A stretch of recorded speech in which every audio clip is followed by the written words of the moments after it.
เครือข่ายของพระสงฆ์และพัฒนาชุมชนภาคเหนือโครงการหมู่บ้านรักษาศีล5โครงการวัดประชารัฐสร้างสุข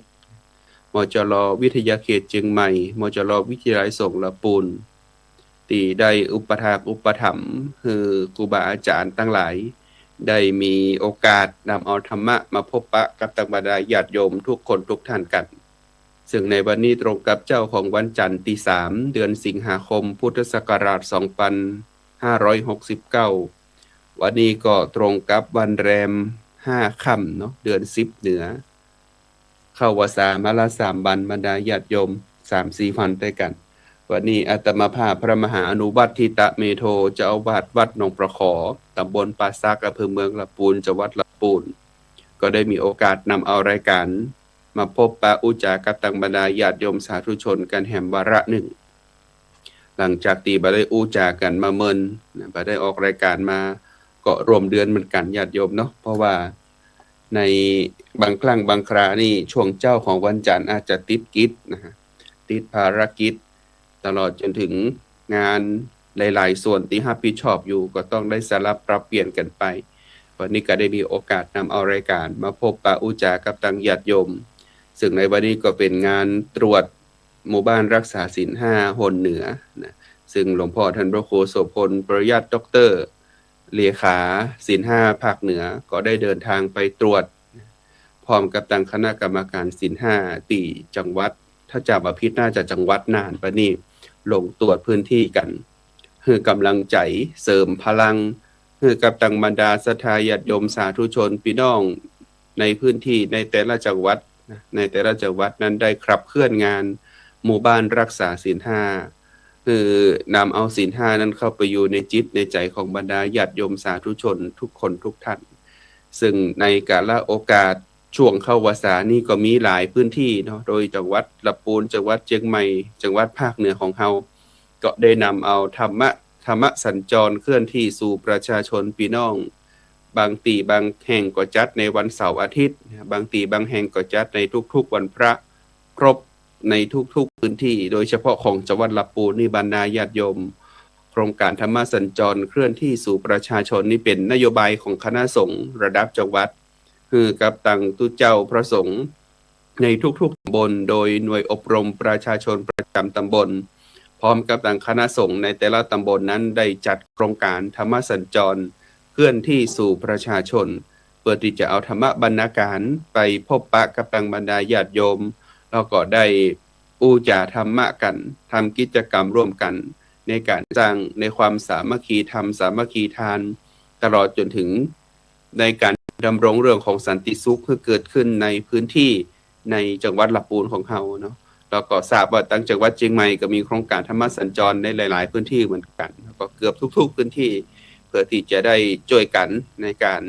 คือวัดเนี่ยยังเป็นศูนย์กลางเป็นศูนย์รวมจิตใจของบรรดาญาติโยมสาธุชนกันอยู่ดังนั้นวันนี้ญาติโยมอาจจะแลกเปลี่ยนอุจากับอาตมาภาพได้เนาะหากว่าใครอยากจะอุจาแลกเปลี่ยนกันผ่านทางช่องทางแชทของรายการธรรมรับอรุณก็สามารถพิมพ์คือได้หันแลกเปลี่ยนกันได้นะว่าพื้นที่ไหนมีการจัดธรรมสัญจรพ่องนะแล้วก็จัดไปแล้วมีความรู้สึกจะได้พ่องและนั่นก็ถือว่าเป็นแห่งหนึ่งช่วงเวลาในการที่จะสร้างอธิษฐานเอาคุณงามความดีเนาะในตลอดระยะเวลา3เดือน4เดือนเนี่ยเนาะเพราะว่าตั้งล้านนาเมืองเหนือของเฮานี่บรรดาญาติโยมจะเข้าพรรษากันจะไปออกพรรษาพูดหลังเดือนยี่เพ็งนะเพราะว่าจะเข้าวัดเข้าวากันตลอดระยะเวลา4เดือนนี่ตั้งล้านนาเมืองเหนือของเฮาโดยเฉพาะคนเฒ่าคนแก่จะฟังน้ำฟังธรรมกันไปฟังธรรมกลางพรรษาต่อเนื่องกันไปจนถึงเดือนยี่เพ็งแต่นั้นก็ถือว่าเฮาปัจจุบันนี้แม้นว่าสังคมมันจะเปลี่ยนแปลงไปอย่างไรก็แล้วแต่นี่ญาติโยมเฮาก็ควรที่จะฮื้อลูกฮื้อหลานฮื้อคนรุ่นหลังนะได้หันว่ามรดกทางวัฒนธรรมมรดกทางศาสนาของเฮาเนี่ยได้แปลกแนวทางคือบรรดาญาติโยมทั้งหลายนะได้มีแนวทางในการใช้ชีวิตจังไดพ่องในช่วงของการเข้าพรรษาในแต่ละศีลแต่ละพระเนาะแม้ว่าปัจจุบันนี้นอนวัดนอนวามันจะน้อยไปพ่องละญาติโยมหรือบางทีก็อาจจะบ่มีไปพ่องเฮาก็ต้อง ถามว่ามันก็ต้องปรับตัวนะปรับตัวกับการใช้ชีวิตในวิถีชีวิตที่เปลี่ยนแปลงไปเพราะว่าถึงวันเนี้ยที่มันเปลี่ยนแปลงก็เพราะวิถีชีวิตของบรรดาญาติโยมเฮาทุกคนทุกท่านนะมันเปลี่ยนไปจากวิถีดั้งเดิมเพราะเฮามีการแข่งขันกันสูงญาติโยมเนาะถ้าบะหิบะหาเนาะมันก็บ่มาสามารถจะมีชีวิตอยู่ได้สตังค์เป็นปัจจัยสำคัญนะถึงวันนี้เนาะเฮาหิหากันก็เพราะว่าที่จะความสะดวกคือตัวเก่ากันนักลำไปแล้วก็จนสุดท้ายเนี่ยบางครั้งสังคมเนี่ยมันมีความเจริญทางด้านวัตถุนะแต่มันตรงข้ามกับจิตใจของมนุษย์ที่มันเริ่มเสื่อมถอยกันไปห่างวัดห่างวาห่างศีลห่างธรรมกันไป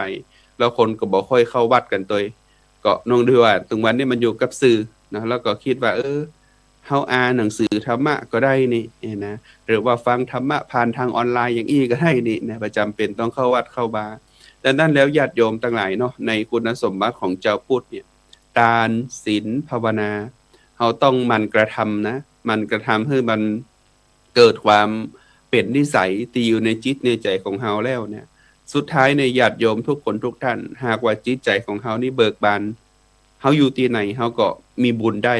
เพราะบุญกุศลอันเกิดขึ้นจากการที่เฮาไม่โลภไม่โกรธไม่หลงเนี่ยมันเป็นสิ่งที่สำคัญที่สุดแต่สิ่งใดที่มันสามารถทำแล้วมันให้เกิดการเปิ้นฮ้องว่ามันคัดเกลาความโลภความโกรธความหลงได้พ้องเวลาเฮาฮื้อทานเนี่ยญาติโยมแบ่งปันเกื้อกูลต่อผู้อื่นก็ดีเนาะคนที่เปิ้นบ่มีคนเปิ้นทุกข์เปิ้นยากนะอย่างละเอกละอ่อนนะตลอดจนถึงคนที่ผู้ด้อยโอกาสเนี่ยญาติโยมเวลาเฮามีการแบ่งปันเกื้อกูลกันก็เป็นการฮื้อทานนะบางคนเข้าใจว่าฮื้อทานนี่จะต้องไปฮื้อทานเฉพาะกับตุเจ้าพระสงฆ์อย่างเดียวเข้าวัดไปฮื้อทานอย่างเดียวบ่ใช่ทานคือการแบ่งปันเพียงแค่เฮาฮื้อทานคนที่เฮาอยู่ในด้วยกันในครอบครัวเนาะฮื้อทานด้วยการที่แบ่งปันกันเนี่ยหยิบยื่นให้กันเนี่ยเนาะเพราะว่าจะเป็นคนในครอบครัวคนในชุมชนคนด้อยโอกาสเนี่ยอันใดที่เฮามีเฮายื่นให้เปิ้นแบ่งปันให้เปิ้นอันนี้ก็เป็นการแบ่งปันเป็นการฮื้อทานเหมือนกันละการฮื้อทานเนี่ยเป็นการขจัดความตระหนี่ทีเหนียวญาติโยมเนาะบางคนขี้จิบ่หิหามาแล้วก็บ่กินบ่ทานในธรรมมหาวิบากมันบอกนะแล้วเหมือนจะมีสตังค์มีทรัพย์สินสริงคารแต่บ่ฮู้จักกินจักทานเพราะอิหยังก็เพราะว่าจิตใจของเฮามีความตระหนี่นั้นการฮื้อทานเนี่ยมันเป็นการขจัดความตระหนี่ของเราเนาะความกิจิของเฮาเนี่ยให้มันหลุดไปหากว่าเฮามีการฮื้อทานคือการแบ่งปันเนี่ยญาติโยมมันจะเกิดความสุขเกิดขึ้นทันทีเวลาเฮาหันเปิ้นกินนะหรือว่าเปิ้นใจของที่เฮาฮื้อเฮาแบ่งปันไปเปิ้นมีความสุขเปิ้นมีรอยยิ้มเนี่ยเฮาก็ยิ้มไปโดยเปิ้นเนี่ยปิติเกิดนะปิติเกิดความสุขก็เกิดอันนี้ญาติโยมเนาะดังนั้นคือการฮื้อทานเนี่ยมันเป็นการขจัดความตระหนี่ทีเหนียวเราสามารถฮื้อทานได้โดยการฮื้อวัตถุสิ่งของเป็นทานเป็นอามิสทานเนาะหรือว่าขั้นถัดมาเนี่ยอย่างที่ตุเจ้าพระสงฆ์กระทำกันนั่นก็คือการฮื้อธรรมทานคือธรรมะเป็นทานถ้อยคำวาจาการแนะนำที่ดีเฮาเป็นผู้รักผู้ใหญ่หรือบ่จะเป็นผู้รักผู้ใหญ่ก็ดีแต่เฮาหันว่าในสิ่งที่เปิ้นดำเนินชีวิตเนี่ยมันเป็นทางที่เป็นมิจฉาทิฏฐิเฮาแนะทางที่เป็นสัมมาทิฏฐิให้เปิ้นหรือได้ก่อยจี้แนะแนวทางอันเกิดความงดงามในเบื้องต้นท่ามกลางและที่สุดได้ก็ถือว่าเป็นการฮื้อทานเหมือนกันนะเป็นธรรมทานฮื้อธรรมะเป็นทานประการถัดมาก็เป็นการฮื้อทานที่บ่ต้องลงทุนอิหยังสักอย่างก็คือยกใจให้เป็นอภัยทานในญาติโยมเวลาเฮาผูกใจเจ็บผูกใจโกรธกันซึ่งกันและกันในชุมชนแล้วก็สังคมเนี่ยมันตึงบ่นำมาบ่ตึงบ่นำพามาซึ่งความสุขความสงบเนาะหากว่าเฮามีการให้อภัยกันพอเวลามันเกิดความผิดเกิดอันผิดเถียงกันมาบ่ถูกอกถูกใจกันมานี่ถ้าหากว่าเฮายกใจให้เป็นอภัยทานได้เนี่ยเป็นสิ่งที่งดงามที่สุดละฉะนั้นก็ฮื้อทานเนี่ยเป็นการขจัดความตระหนี่ในเรื่องของอมิสทานไป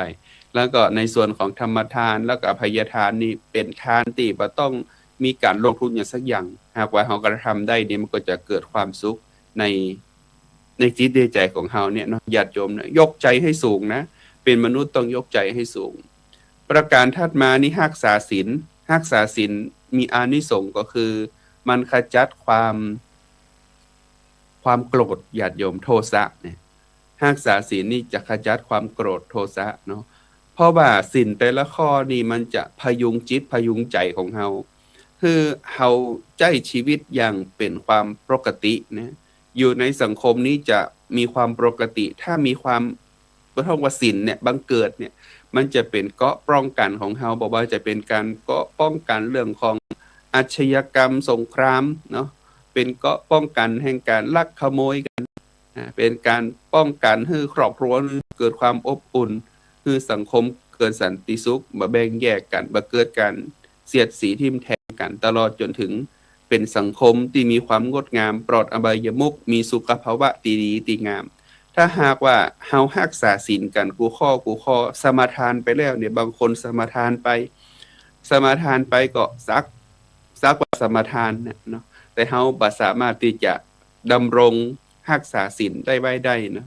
แต่คำว่าศีลเนี่ยคือข้องดเว้นหากว่าเฮาเว้นได้เนี่ยมันก็จะสามารถนำมาซึ่งความสุขที่บังเกิดขึ้นและเฮาบ่ต้องได้กังวลนะญาติโยมสมมุติว่ารักษาศีลข้อที่1เนี่ยเว้นจากการฆ่าสัตว์เนี่ยเฮาบ่ไปทำร้ายผู้อื่นเฮาบ่ไปบุบหัวตีตาเปิ้นเนี่ยเฮาก็บ่ต้องกังวลละว่าใครจะมาทำร้ายเฮา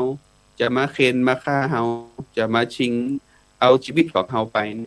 มันก็ต้องกลัวละแต่ถ้าหากว่าใครกระทำบาปเป็นนิดเนี่ยมีแต่การฆ่าสัตว์มีแต่การทรมานสัตว์มีแต่การทรมานจิตใจผู้อื่นโดยการกระทำเค้นฆ่าอาฆาตพยาบาทปองร้ายกันอยู่ตลอดเวลาเนี่ยญาติโยมมันก็จะปิกเข้ามาย้อนเข้ามาทำร้ายตัวเฮาเช่นกันดังนั้นอย่างที่เฮาหันข่าวอาชญากรรมเนาะคดีความที่มันมีการเค้นฆ่ากันในสังคมที่เป็นความเป็นปกติเนี่ยอาตมาภาพมองว่าเนี่ยความรุนแรงที่มันผ่านทางสื่อข่าวสารขึ้นมาปุ๊บเนี่ยมันทำให้คนบางกลุ่มที่บ่เข้าใจธรรมะที่บ่เข้าถึงศีลเนี่ยมองหันว่ามันเป็นเรื่องปกติการทำร้ายฆ่าฟันเนาะทำร้ายผู้อื่นให้ตกไปฆ่าคนเหมือนพักเหมือนป่าฆ่าคนเหมือนแบบประหันคุณค่าของชีวิตคนอื่นเนี่ยมันก็เฮามองหันว่าถึงวันเนี้ยมันมีคนประเภทกลุ่มเนี้ยมองว่ามันเป็นความปกติแต่สิ่งเหล่านี้มันคือไม่ใช่ความปกติผิดทั้งศีลธรรมผิดทั้งกฎหมายบ้านเมืองดังนั้นญาติโยมทั้งหลายเฮาจะหันว่าถึงวันนี้ที่ปัญหาบ้านเมืองมันมีกันทุกวันก็เพราะคนมันขาดศีลนี่แหละ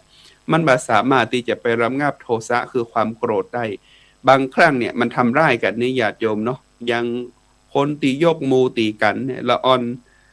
โรงเรียนคอมเมนต์หน้ากันบ่ถูกอกถูกใจกันโรงเรียนอยู่ข้างๆกันเนี่ยคนละโรงเรียนคนละหัวมหาลัยก็ทำร้ายกันได้เพราะว่าบ่ใจได้ใส่ชุดยูนิฟอร์มอันเดียวกันเนี่ยอันนี้ก็เป็นมองว่าบางครั้งมันมองหันว่าเป็นความปกติที่มันทำกันไปอย่างนั้นแต่สุดท้ายแล้วปุ๊บญาติโยมมันนำมาซึ่งความแตกแยกซึ่งปัญหาเนาะซึ่งสิ่งที่มันปลูกฝังให้กับละเอกละอ่อนเยาวชนถึงวันเนี้ยมองหันว่าสิ่งเหล่านี้ที่เขาทำเนี่ยมันเป็นสิ่งปกตินะอย่างคดีความที่จังหวัดชลบุรีนะถ้าจำบ่ผิดเนาะที่มีข่าวดังกัน 2-3 วันนี้ญาติโยมหากว่าไปดูเนื้อหาข่าวแล้วเพิ่นก็บอกว่าซึมซับความรุนแรงมาจากบิดาผู้เป็นพ่อนะที่สังคมรอบข้างสิ่งแวดล้อมทั้งหลายนำพาคือคนหนึ่งเนี่ยกลายเป็นฆาตกรที่จะต้องทำลายชีวิตของมนุษย์เนาะด้วยกันเนี่ยไปกันนักกันหลายเพราะว่าซึมซับจากสิ่งที่ใช้ชีวิตอย่างปกติแล้วก็ตำรวจก็ถามว่าทำอย่างเงี้ยไปทำเพราะอย่างเห็นมาจากไหนใครสอนก็บอกว่าหันมาจากสื่อ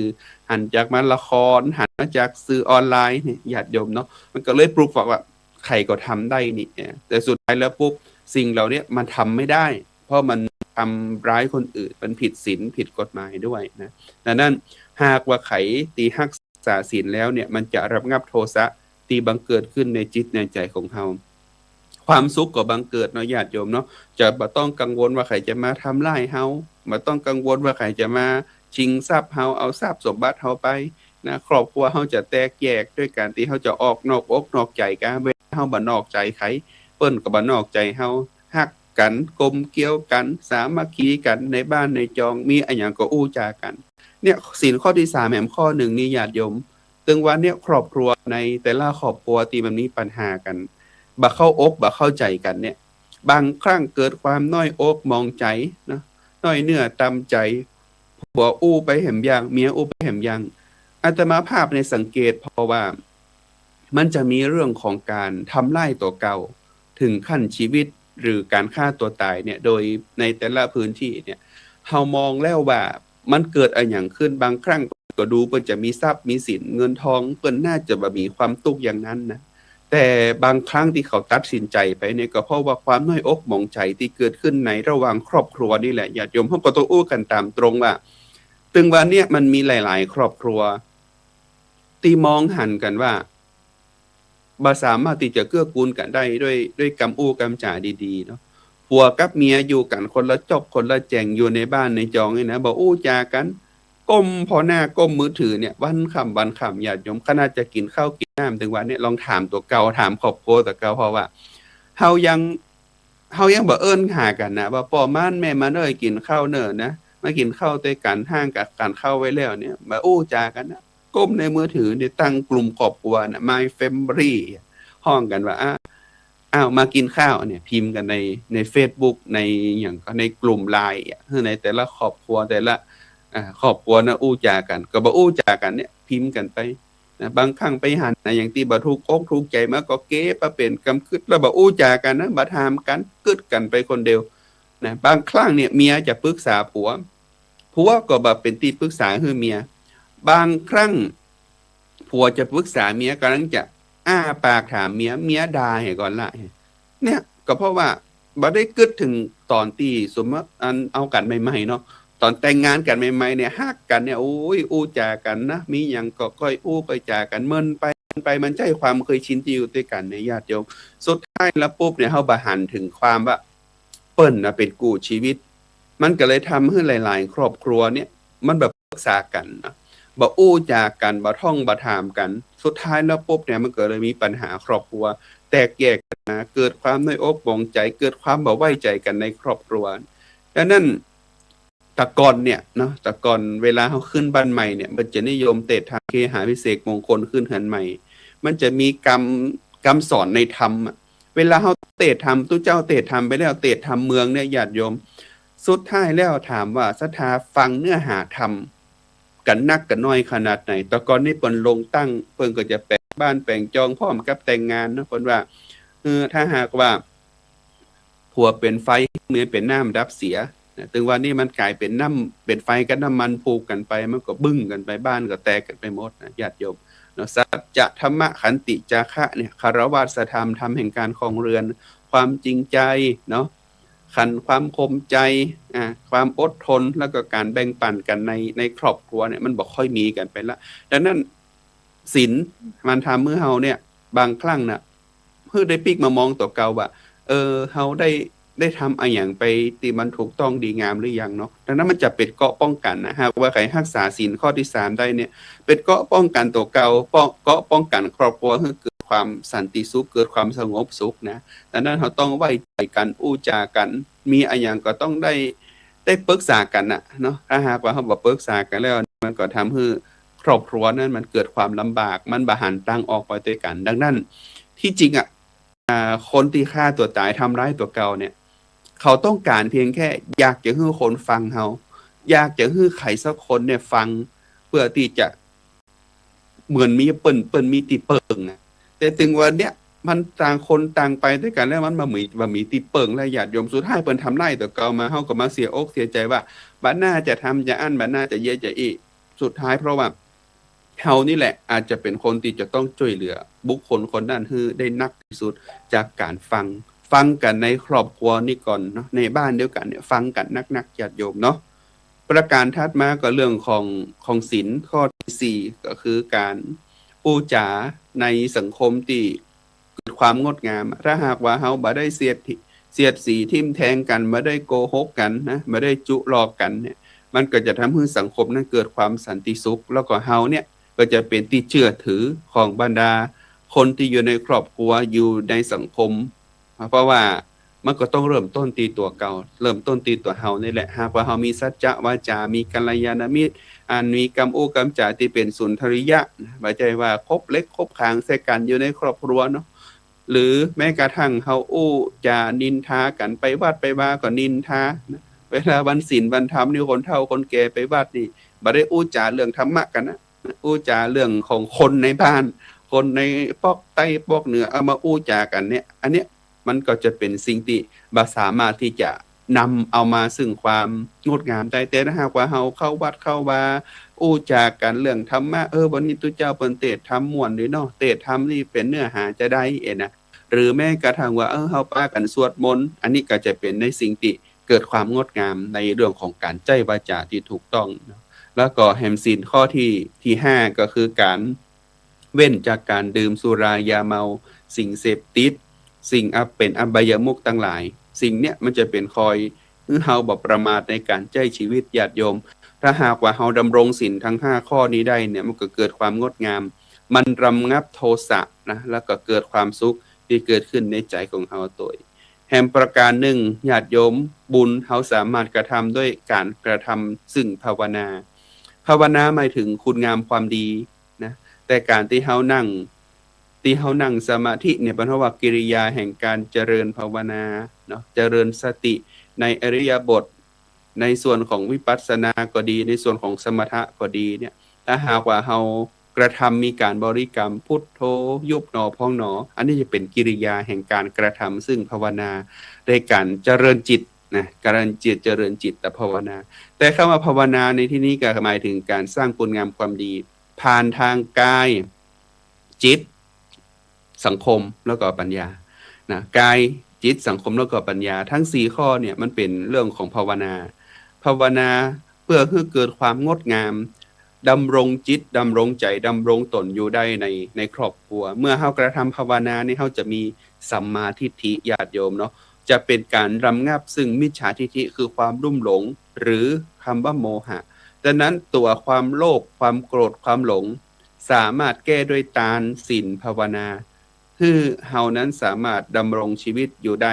อย่างเป็นปกติสุขในสังคมนี้แล้วสันติสุขจะบังเกิดแล้วบางครั้งบางครานี่ญาติโยมทั้งหลายเฮาจะต้องตั้งสติให้มั่นในการใช้ชีวิตอย่าได้ประมาทกับวัยอย่าได้ประมาทกับเวลาอย่าได้ประมาทกับสิ่งที่มันเกิดขึ้นในทุกๆอย่างและเฮาอย่าเอาใจเนี่ยไปผูกกับความโลภความโกรธความหลงของตัวเก่าหรือแม้กระทั่งกรรมการกระทำของคนอื่นถ้าหากว่าเฮามองไปแล้วเนี่ยมนุษย์เนาะหรือว่าสัตว์โลกเนี่ยย่อมเป็นไปตามกรรมบุคคลกระทำเช่นไรก็ได้กรรมเช่นนั้นธรรมะของพระพุทธเจ้าเนี่ยเป็นสิ่งที่สำคัญที่สุดดังนั้นเวลามันเกิดเรื่องกับตุเจ้าเข้ามาเนาะข่าวสารที่มันเกี่ยวข้องกับตุเจ้าเข้ามาในหลายๆส่วนนี้ญาติโยมเอ๋ยเมื่อเฮาได้มองหันว่ามันเป็นธรรมดาของชีวิตทุกๆสรรพสิ่งย่อมเกิดมามีกรรมแล้วก็กระทำกรรมสิ่งใดไว้มันก็เป็นไปตามกรรมนั้นๆดังนั้นญาติโยมเนาะเฮาอย่าได้บางครั้งนี่โอ้ยหันข่าวสารตุเจ้ามาแล้ว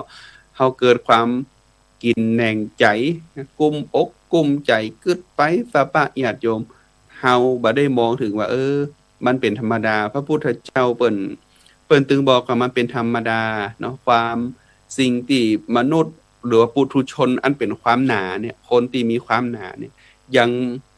ผจญกับกิเลสตัณหายังบ่ได้นะยังบ่สามารถระงับกิเลสอันเกิดขึ้นจากความโลภความโกรธความหลงนี้ได้เนี่ยญาติโยมสุดท้ายแล้วปุ๊บมันก็ต้องพ่ายแพ้ต่อกิเลสตัณหานั้นเช่นกันอันนี้เป็นธรรมะเป็นสัจจะความจริงของพระพุทธเจ้าดังนั้นเราจะต้องมองหันว่าบุคคลกระทำเช่นไรก็ต้องได้รับผลกรรมเช่นนั้นไปและสุดท้ายเราก็ต้องปิกมาพอตัวเก่าเราก็ใจตัวเก่าเนี่ยเป็นการประพฤติธรรมดีกว่าเนาะใช้ธรรมะของพระพุทธเจ้าเนี่ยยึดเป็นแนวทางในการปฏิบัติจะได้ไปหลงอยู่กับตัวเจ้าบางตนอย่าได้ไปเปิ้นว่าอย่าได้ไปยึดติดกับบุคคลนะ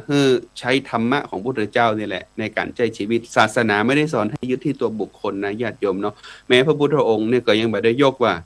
ใครเป็นศาสดาแทนพระองค์ก็พระธรรมและพระวินัยที่พระองค์ได้ตรัสได้สอนไว้ดีแล้วนี่แหละเป็นศาสดาแทนพระพุทธองค์ดังนั้นก็ฝากให้ญาติโยมไว้วันนี้เป็นข้อคิดในรายการธรรมรับอรุณในช่วงเช้าของวันที่3สิงหาคม2569 รายการครึ่งชั่วโมงนี้ก็บ่ปอนักบ่หลายเนาะญาติโยมเนาะอู้จางกันไปเหลือพอนาฬิกาก็7 โมงเกิงละหมดเวลาของอาตมาภาพในวันนี้ติดได้นำเอารายการธรรมรับอรุณมาพบปะอู้จากับตังญาติโยมถ้าหากว่าญาติโยมได้ก่ายมาตังละปูนเนาะผ่านมาตีวัดหนองประคอก็เจริญพรเจิญมานมัสการองค์พระพุทธปฏิมาในพระวิหารหรือมาสักการะในสิ่งศักดิ์สิทธิ์ต่างหลายในวัดในวามาเตียวแอลพอวัดพอวากันได้เนาะที่วัดหนองประขอจังหวัดลำพูนหรือจะติชมรายการสามารถโทรมาแลกเปลี่ยน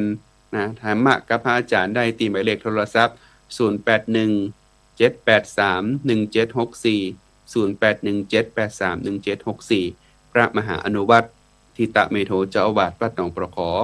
สำหรับวันนี้ก็คงจะได้นำเอารายการธรรมรับอรุณจากลาท่านผู้ชมผู้นั้นผู้ฟังไปก่อนมีโอกาสติ๊กมาปะกันใหม่ในครั้งอาทิตย์ถัดไป